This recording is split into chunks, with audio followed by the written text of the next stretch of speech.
Hi everyone and welcome to today's session. My name's Lisa Jennings and I'm the Director of Training at the Institute of Community Directors Australia, or ICTA. I'd like to start our session today on social media by inviting you to join me in acknowledging First Peoples and their connection to country. In Australia, this connection has been maintained for more than 60,000 years. It exists today and extends into the future. Together we acknowledge the elders and ancestors of country on which we live and work. We pay our respects to elders past and present and recognise and celebrate the diversity of Aboriginal peoples and their ongoing cultures and connections to the lands and waters of Australia. So this session on social media for community organisations is the fifth in a series of 5 one-hour sessions on various topics to support you in your role as a committee member. This session will be recorded and shared with everyone who has registered for the sessions. I would also like to thank Nicole and Mitch from Smart Transformations who've made this session possible.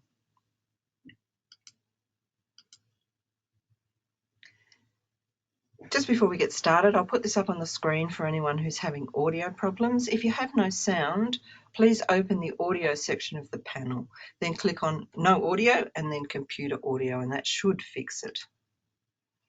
We have Grace here in the background for a few minutes who can help you out if you're still having troubles. To contact her, you need to click on the chat icon. It looks a little bit like a cartoon speech box, and then write your message in the box where it says enter your message. You can use the little drop down arrow there to send direct private messages to just the organiser, the participants, or to everyone. The black control panel that you can see here on the screen will either be up the top or the bottom of your screen. So this setup is very similar to Zoom, which many of you will probably have gotten used to during the lockdowns and the pandemic. So basically you can write comments using the comment box there. You can download a copy of the slides from the materials section. That's that little, you've got a little paperclip there. And any audiovisual issues can usually be fixed in the settings, which is that sort of flower symbol. So whilst you can't speak with me today, you do have the opportunity to ask questions by clicking on the chat box and typing in your question. You can do this at any time. I'll do my best to answer these questions as we go along, and I'll follow up on any that I can't answer with you. And finally, a reminder that today's presentation is being recorded and will be available for watching at a later stage, so you don't need to be taking notes if you don't want to. So the aim of today is to help community groups and organisations in Dysart to use social media and get the most out of it. We'd love you to use this session to learn more about making it the best use of your time when setting up and using the various social media platforms whilst protecting you from undue risk. And what we're going to be covering is what is social media, why is it important to get started, preparing your organisation for social media, understanding how it works, planning your use of it, and a few next steps and resources. So what is social media and why is it important getting started? There are thousands of social media tools now available. The most popular you can see here on the screen: Facebook, Twitter, blogs, YouTube, Instagram, Vimeo, etc., etc. And as you can see on the screen, it's lots of different formats. For example, some of them have lots of text. You get some that Twitter, for example, you've only got a certain number of characters. Pictures, Instagram, video, perhaps it's an audio platform. These are increasingly being used by people on smartphones and tablets, and that's whilst they're out and about. So these days you can also find social media tools on most of your traditional websites, which makes the internet more interactive and more social. So this might involve watching a video, using a live chat box, using social media share buttons, adding a comment, etc., etc. So even 10 years ago, most websites were more like brochures and we could only read text. So the whole thing has just exploded. For community groups, social media can provide new ways to communicate and share information and build networks locally, nationally, and even internationally. It allows you to reach new audiences based on common interests also. So the unique ability for online tools and social media to enable people to talk, listen, support, and collaborate with anyone at any time and in any place means that social media is here to stay, like it or not. So what's the benefit of social media? When we're talking about community groups, it means that you can get your message out quickly and effective to a huge number of people. We can actually listen to what the community is saying online and tailor our services to meet their needs. We can engage and grow online communities, so we can involve people that might never have engaged with us before using the traditional communication. So, for example, younger people in the community. We can target information to certain users in certain channels, what they call segmenting in marketing speak, and collaborate with and get input and assistance from the community. And we can communicate in real time with stakeholders. So an example of that would be live streaming during events. We can share information more easily internally between staff, volunteers and partners, raise more money, and even recruit and retain more volunteers. So look, there are many, many benefits, and I think we get left behind these days if we're not at least considering social media as one of our communication tools. But some people, increasingly in the minority, but they're out there, still think that the risks of using social media outweigh the benefits. And often they'll say things like, spending lots of time on social media won't bring any measurable benefit, or perhaps a member of our organisation might say the wrong thing and that might attract negative attention to the organisation, or a member of the organisation might accidentally or on purpose actually share confidential information with the public, so that's a risk. So whilst these risks exist, they can be reduced by having good policies and guidelines in place and giving all social media users in our organisation appropriate training. But the good news is we've got a number of tools and resources that we can share with you, which will help you navigate the social media world with confidence. In reality, the biggest risk to your organisation in today's world is perhaps to decide not to use social media.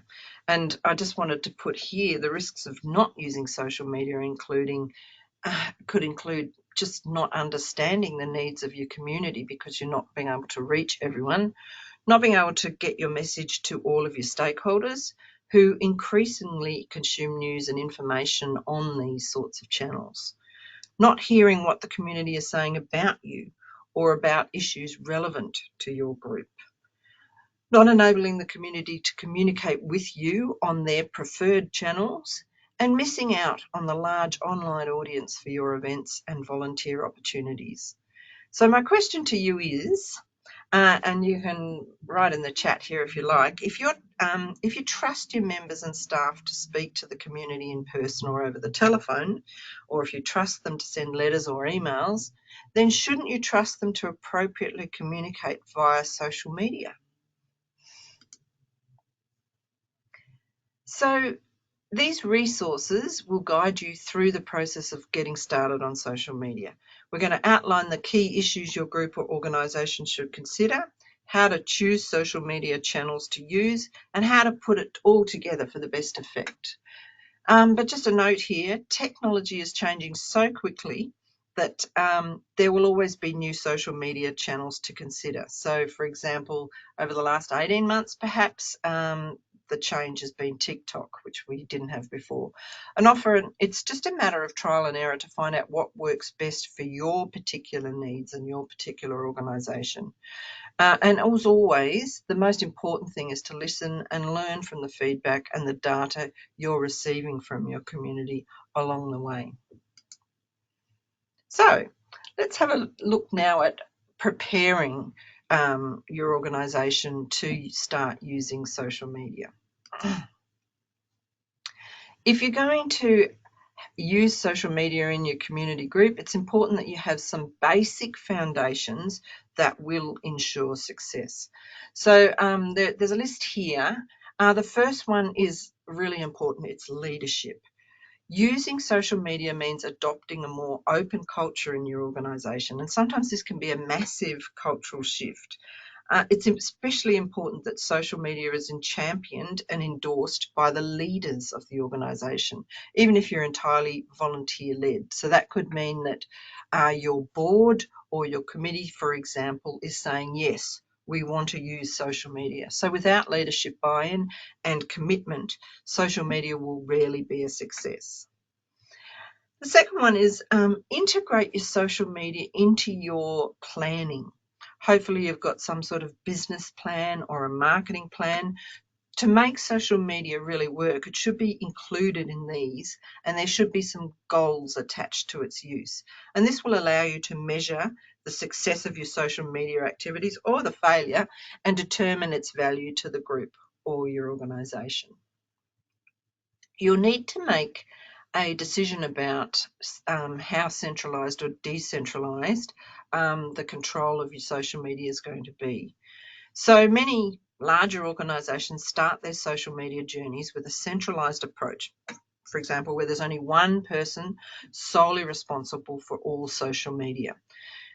The alternate approach is a decentralised model where many individuals across the organisation access and use social media, of course, subject to approved guidelines. At the Institute of Community Directors, where I'm from, we've seen firsthand how social media empowers employees and volunteers to do great things, and we therefore strongly advocate a decentralised approach where everyone is encouraged to use social media, again, where appropriate and with the right training. You're going to have to make some decisions about resourcing.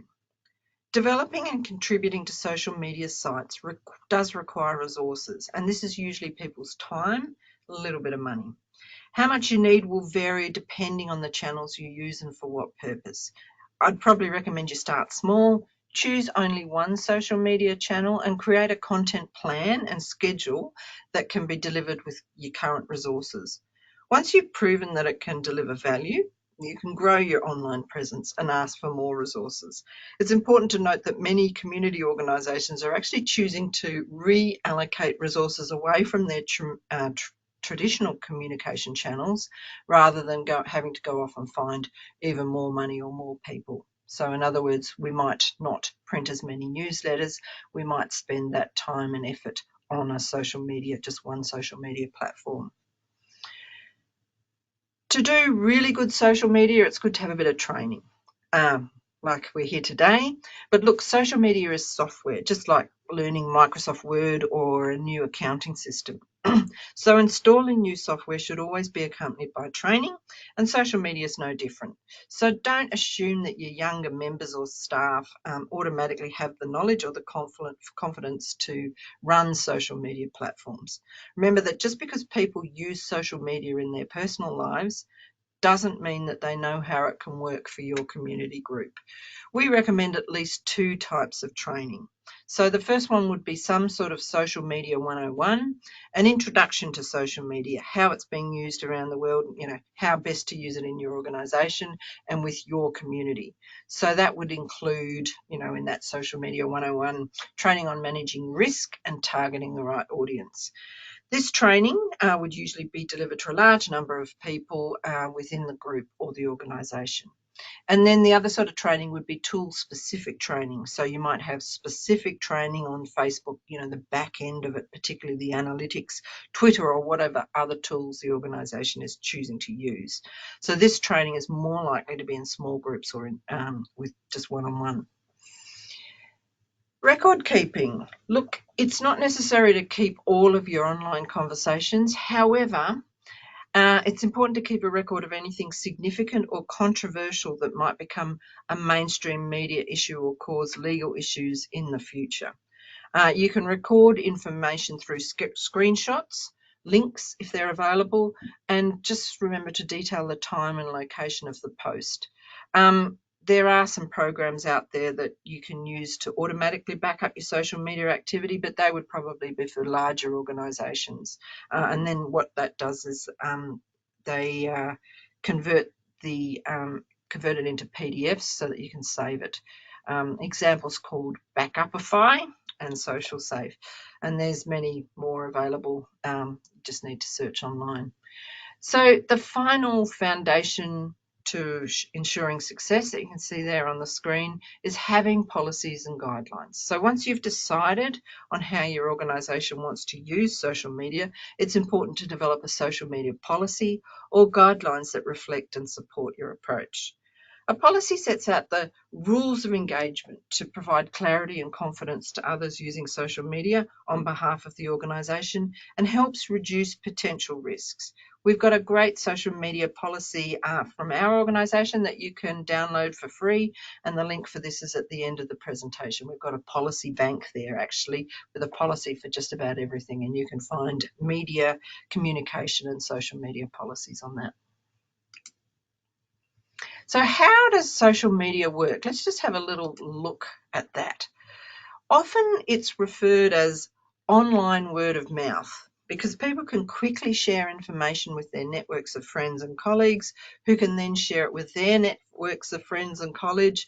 And the ability to connect and engage with large numbers of people in this manner is one of the major benefits of social media.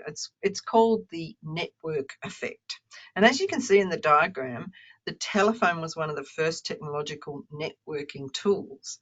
The more people who used the telephone, the more powerful it became. As you can see on this diagram, social networks work the same way. The more people that are on a social network, the more powerful it becomes. So what makes Facebook so powerful is the sheer number of people using it on a regular basis to acquire and share information. So community groups thinking of using social media should understand what networks their community is using. You may think LinkedIn is a great tool. It is, but if your audience is not using it, there's no real value in using it for your group. Conversely, you may not personally like or even use Facebook, but if all of your community, all of your audience is using it and like it and prefer getting information from that channel, it's probably a tool that you should consider for your group. Basically, your audience, not you, decides the tool that you should use.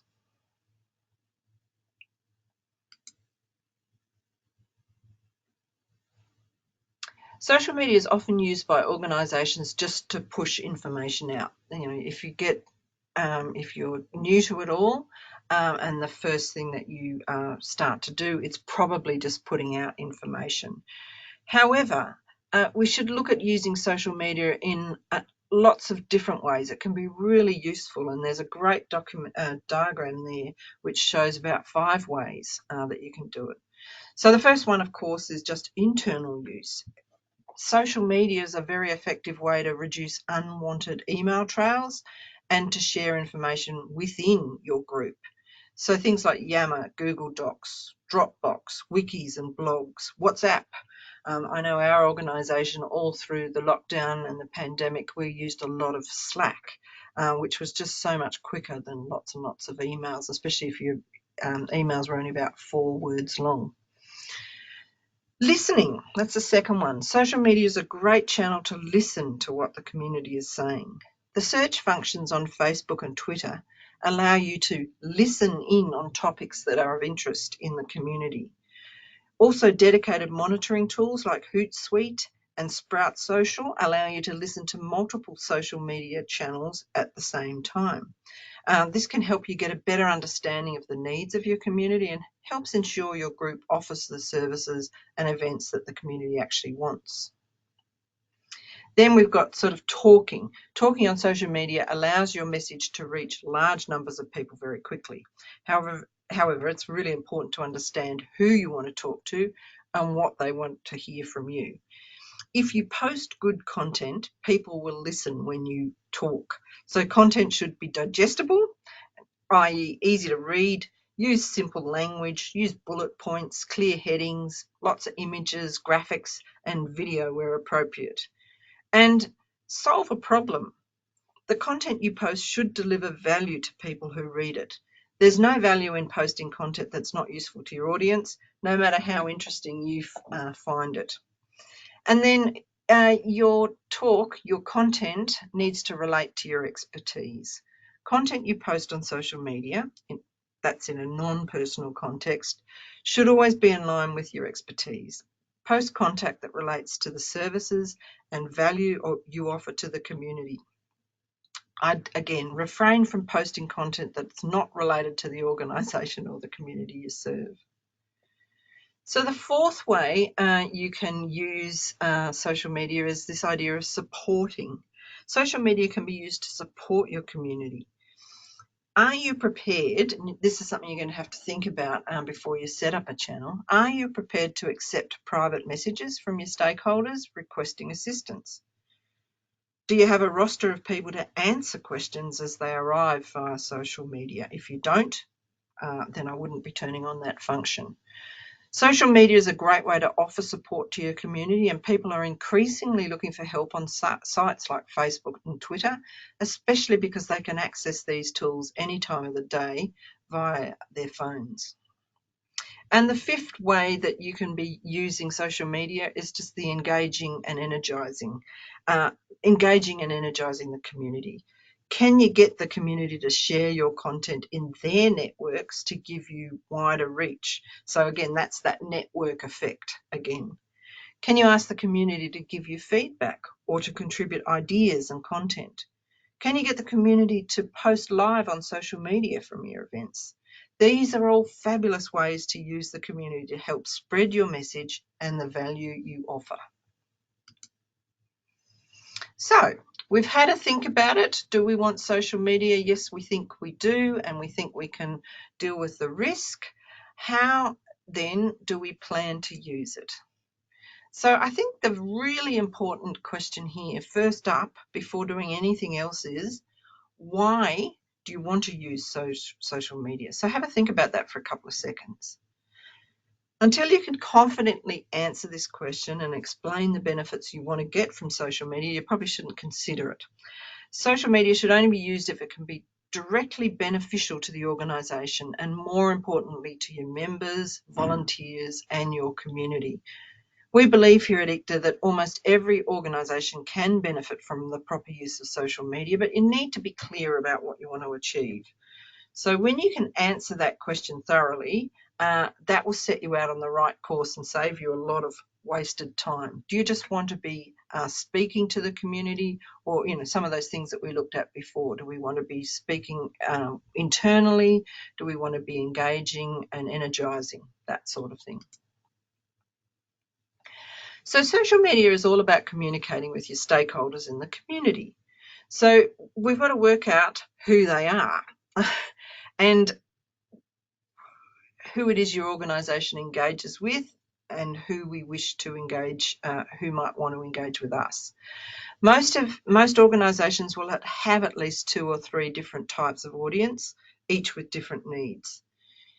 If you know your audience and understand their needs, using social media becomes easier. So a basic profile you can see there, we'll just show you in a sec, but we need to know what social media platforms they're already using, when and where they use them, and what sort of content and messages they'd like to receive on those channels. It's a good idea then to do a stakeholder profile, things like age, gender, location, interests, other factors, what they want from your organisation, what you want to say to them, and what communication platforms do they currently use. So just a question, have you asked your existing stakeholders whether they use social media, and if so, which platforms and communication channels they'd like to hear from you in? Excuse me.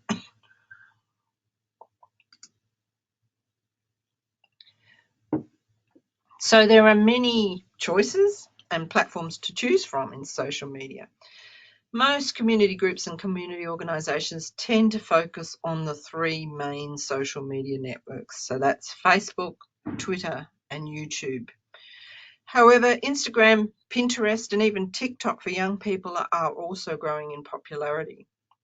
And look, there are dozens of new social media channels coming out all the time, some of which may have a large audience base in the group you want to communicate with. On the screen here, we have some questions that you should ask when trying to decide which platform to use. The first one is basically, obviously, is our target audience using this platform? Are our competitors or similar organisations using this platform, and are they having success? If so, why? If not, why not? What can we learn from them? Do we have content that can be shared on this platform? And if we do, is it mostly text or visual? So knowing that will help us decide which platform to go with. You wouldn't be putting a lot of text on Instagram, for example. Will we be making any videos? And it's not as hard as you think. If we're all usually using smartphones, there's a very good video function on most smartphones these days. And that sort of homemade feel can make everything feel a little bit more authentic as well. How is our audience or community already using this platform, the platform that we're considering? Do we have resources available to manage an account on this platform? And what are our targets, and how will we measure success? Is it enough just that we're getting lots of people visiting and liking, or do we want them to actually be contributing as well? This table could help you understand your options and which of the platforms might work best for you. And you can see here Facebook, direct to the customer. It's very trusted, and it's on top of mind. Most people know about it these days, and it's kind of an online word of mouth. Twitter, we can reach influencers to repost and follow conversations on topics that interest us around what we're doing in our organisation. It also helps with our brand awareness. Instagram will illustrate the experience. Again, we can attract influencers if that's what we want. LinkedIn is a more business-to-business type of platform. It's very strategic, and you can attract and maintain strategic relationships. It's more of a personal thing, but some business groups working in the community, business representative groups, it might be a good thing for them. YouTube. Lots of explainer videos. A 3-minute explainer video can be fantastic on YouTube and help with your brand or your community group's awareness. And your website, hopefully you've all got some sort of website, can be a really good basis for all of these things. So once you've decided what your social media platform is and your page is up and running, it's time now to build your audience. So we've got this fantastic, let's say it's a Instagram page, but how do we build our audience on that? How will our content be found? How will people know where our page is? We've got all this fantastic stuff there, but nobody's coming. So there are ways to promote your page without having to pay for an advertisement. And the best way is to integrate it with your existing communication channels. So online, place links on your website, in your e-bulletins, or in your email signature block. That's one way to get people to know where it is and what it is. Promote your social media accounts in your email newsletter. Relevant brochures, posters, or flyers, perhaps in major publication, on your business card or your other stationery. In traditional media, link it to your social media accounts in any local newspaper advertisements, in your media releases. Mention them on radio if you're doing that. Other methods of free promotion can include liking or following related organisations online. So when you tag them in posts, this will appear on their wall or their account, and people will see that your community group has been there. Also, cross-promotion, consider that one. When a project or initiative has a number of partners, you can post about it on your account, tag those organisations and ask them to do the same, so you get cross-promotion happening. Also, you can pay for advertisements. Most social media platforms allow for this, and that can be a good way to grow a base audience for a new site. And depending on the platform, social media advertisements can be targeted, and this is genius, to audiences based on their location, their age, their gender, their interests, and whether they like or follow other sites. It's quite cost effective, and you've probably noticed that if you're on any social media personally already. If you look up hiking boots on the internet, sometimes you'll find that all your social media for a few weeks has got information about hiking boots, so that that's the result of somebody, a hiking boot firm, paying for advertisements. So when we're writing for social media on behalf of our community organisation, we need to write more as we speak. So it's not as formal as some of the other writing that you do. Be persuasive. Your writing should use an active voice, not a passive voice. So if you're wondering what that means, you would say in an active voice, book your wedding at our beautiful town hall, as opposed to, and this is the passive voice, our beautiful town hall can be booked for your wedding. So notwithstanding the way I read them out, hopefully you can see the difference there. Show empathy to your reader. Write as if you're only talking to one person, that one person that's reading it. Show the benefits. Have a call to action, i.e. an instruction about what you'd like them to do next. So, for example, call us now to book your tour. Create your headline after you've written the post, not before. It goes at the top, of course, but don't write it until you've written everything else. And remember, write for your personas and help them solve their problems. Like all other communication methods, letters, websites, newsletters, etc., your social media site should follow the same brand and styling. While it is possible for anyone to develop social media branding, the visual aspects of it will be much more engaging and encouraging if professionally designed. So if you're a smaller community group and you're saying, oh, how are we going to afford that? Perhaps be a little bit creative about it. Perhaps you've got someone in your organisation who could volunteer to do it. Perhaps your local TAFE students may be able to create your branding as part of their coursework. Usually social media branding requires a logo. This is something, usually the formal logo of your organisation or of the specific program or service, if applicable.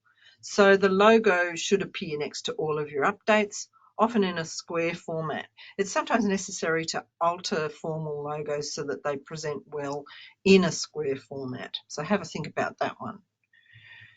Your account name.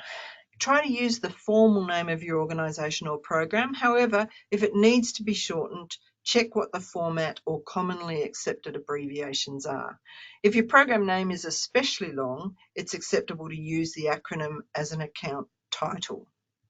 A vanity URL. Well, what is that? Most social media channels will allow you to customize your account's URL or the link. Generally, the URL will match your account name. So you could have us@dysartnetball.com. However, if your vanity URL is a common name, it might already be taken. In this instance, try adding AU or AUS, official, or even suburbs to the end of your URL. Social media branding will also require images. A variety of images may be needed to customize your social media platform, such as profile images, landscape background images, and header images. Find out the size needed for each image and crop your images accordingly. Don't upload oversized images because these may be scaled back by the social media platform in a way that reduces the effectiveness of the image. And I'm sure you've all seen that where people have mucked that up. Before finishing, always check how images interact with one another. If your profile image sits on top of your background image, can you incorporate them with each other?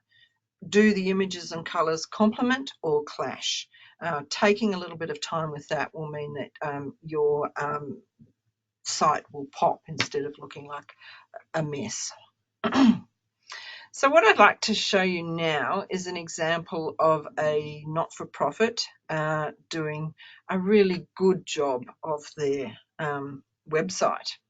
So this is Street, tastes good, does good. You can see the nice clean lines. They're actually saying they've got 4 million conscious consumers, 12 social enterprises, 3,000 amazing people, 240,000 of support and training. So it's clean, but it's also inviting, and it's got some pretty amazing numbers there for you. And there we have, it goes a little bit further. If you click through, you can find some other good stuff, as they say. So observations about that example. It's clean with nice, clear, strong images that you can click on.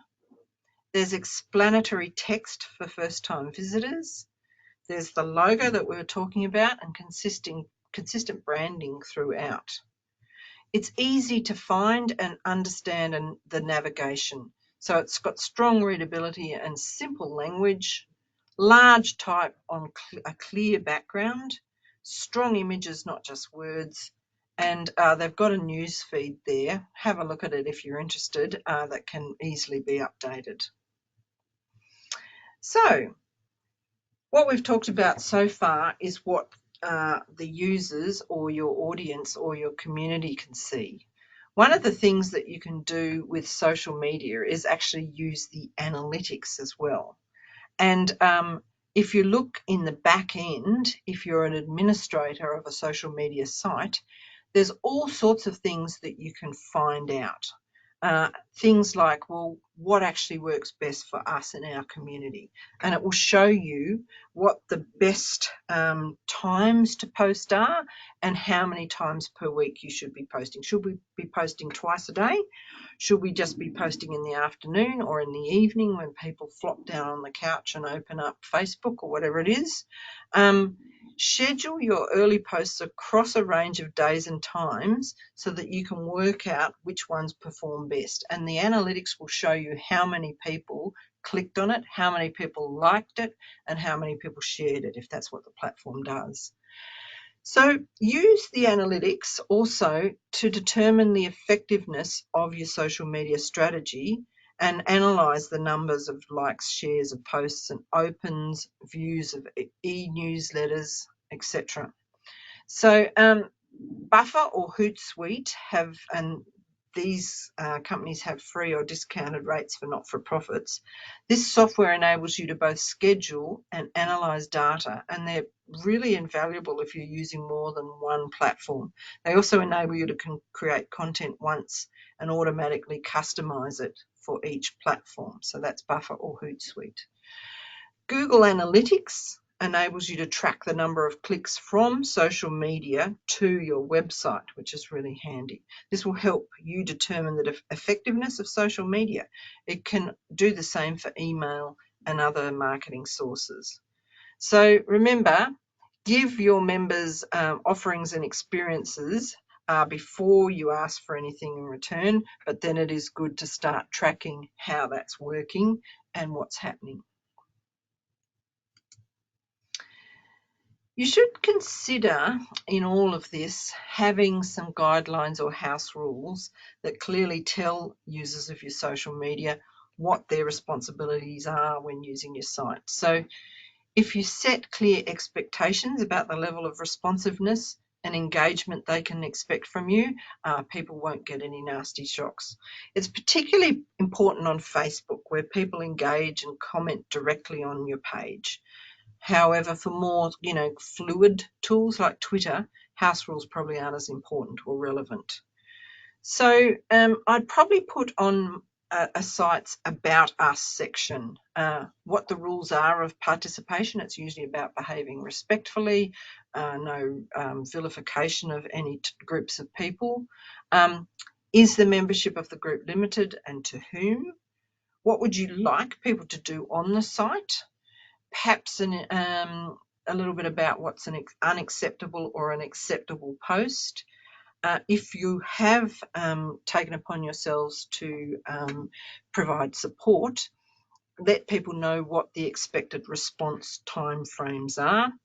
And you might even like to say what the expected posting rate is. We will post 3 times a week.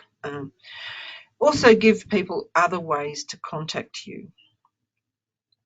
So if you're wondering, well, how are we going to get that put together, perhaps a good idea is to, when you're getting started, is to look at the guidelines on other community groups' pages. That'll help you decide what you want to include and how to write it. And like all social media messages, make sure your guidelines are concise and easy to read. We don't want such dense text that people just flip over it. Little note here also about privacy and security. Most social media sites have privacy settings that can be adjusted to control who can access your profile and the information you post. However, the default setting is usually set to open access. If you want your profile restricted, you'll need to understand the privacy settings on each site and adjust your settings to best suit your needs. So there's usually a button somewhere, usually in the settings section. But before you do this, you'll need to think about the implications of restricted access to your profile and pages before changing your settings. So for example, if your community group is trying to reach new people, restricted access to your social media channel wouldn't make a lot of sense. Also on the topic of privacy, your login information should also be kept secure and changed at regular intervals to protect unauthorized use or hacking of your page. So remember to choose passwords that combine upper and lower case letters and numbers. You'd be surprised the number of people who don't do that. But most hacking and ransomware and horrible things that happen online are usually because people are being a little bit dopey on our end as the users. So store your login information in a secure location and do change your password every 6 months. Make sure that you don't use the same password for every single account. And when an employee or a member or a volunteer with access to your social media channel leaves the organisation, then that's another prompt, if you like, to change your passwords again. Just a little bit of a reminder here about accessibility. Social media offers new ways to involve and interact with the community in many aspects of their lives. However, in the community, access to social media accounts might be constrained if people don't have a computer or some sort of device, or they don't have the skills or the technical support, or if they don't have reliable internet connection, or the platform isn't compliant with web accessibility requirements. So look, I just, as a little caveat on all of this, it's essential to also provide information via other sources. It's recommended that you don't entirely replace traditional media with social media. Always provide information in other channels such as newsletters, bulletins, letters, brochures, posters, media releases and advertisements, etc., in addition to your social media. So here we've got a great resource which has some really great writing tips for when you're posting online.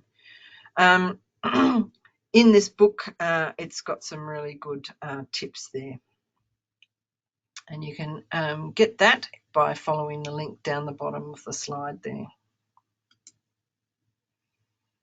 There's also a really good resource which is called How to Stand Out from the Crowd. So that's not just social media, it's a complete marketing and media handbook for community organisations. That one does cost, but if you're to go on to the Institute of Community Directors Australia Tools and Resources, if we click on there, there are literally thousands of free help sheets and resources that will help you. And if you click on